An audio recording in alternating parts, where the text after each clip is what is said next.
morning.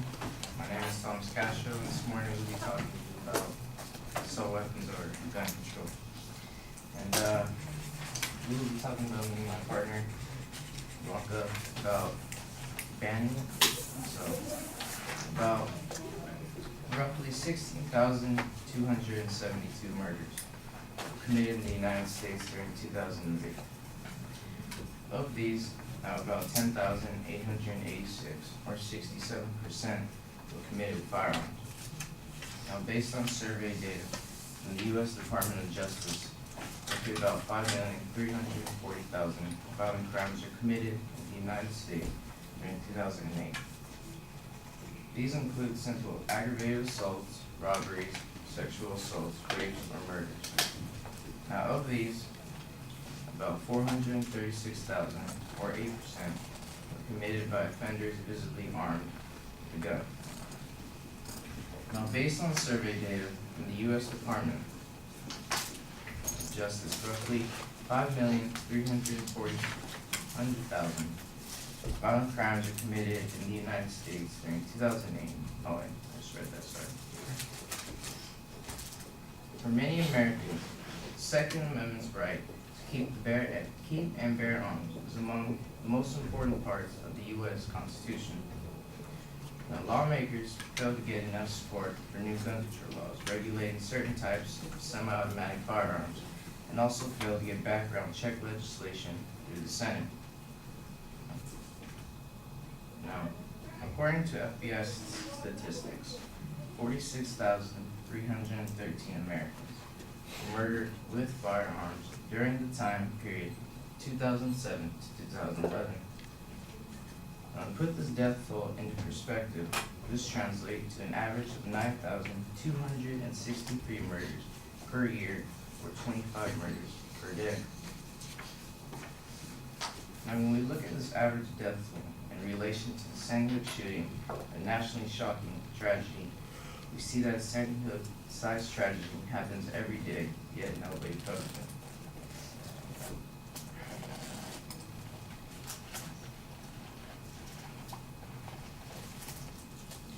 Currently, there are 88 guns for every 100 people living in the United States.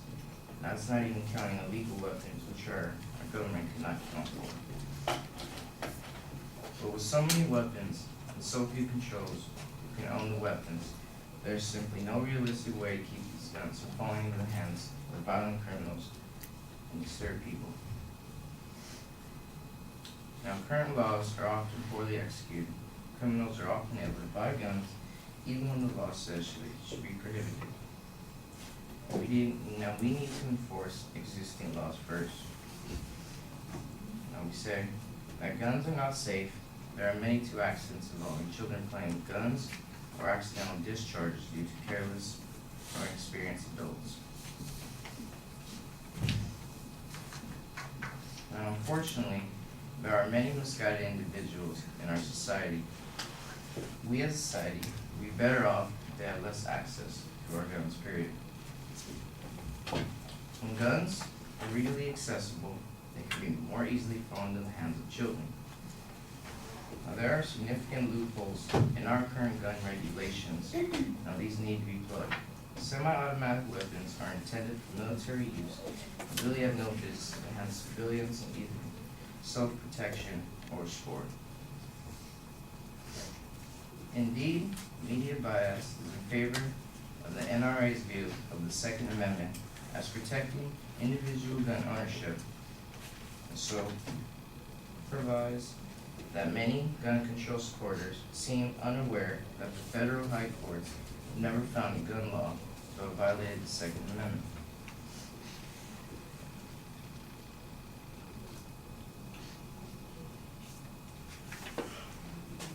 The amendment is only 27 words. A well-regulated militia being necessary to the security of the free state, the right of the people to keep and bear arms should not be infringed. Now, while the NRA emphasizes only the last 14 words, the Supreme Court and appeals courts have focused on well-regulated militia and security of the free state. To rule that Second Amendment rights are reserved to states and militias. Now, Now, the truth is that one would hardly know it from the mass media. Since Supreme Court's unanimous Miller decision in 1939, all federal appeal courts, will dominated by liberals or conservatives, have agreed that the Second Amendment does not confer gun rights on individuals. The NRA view is opposed even by such right-wing judges as Robert Burt has consistently rejected. Now, even though nearly 40% of the American public favors banning the sale of handguns, according to recent polls, it is proposed deemed too extreme for the most mainstream media debates. Conservatives point surveys indicating that most reporters are personally pro-gun control, but so are Americans.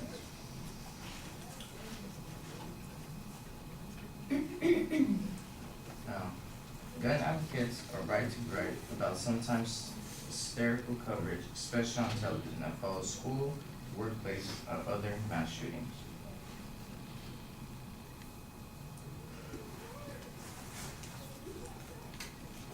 Now, they are wrong, however, to blame pro-gun control bias. The real culprit behind the high coverage is corporate-driven, ratings-hungry, tabloid-oriented media that updated, if it bleeds, it leads.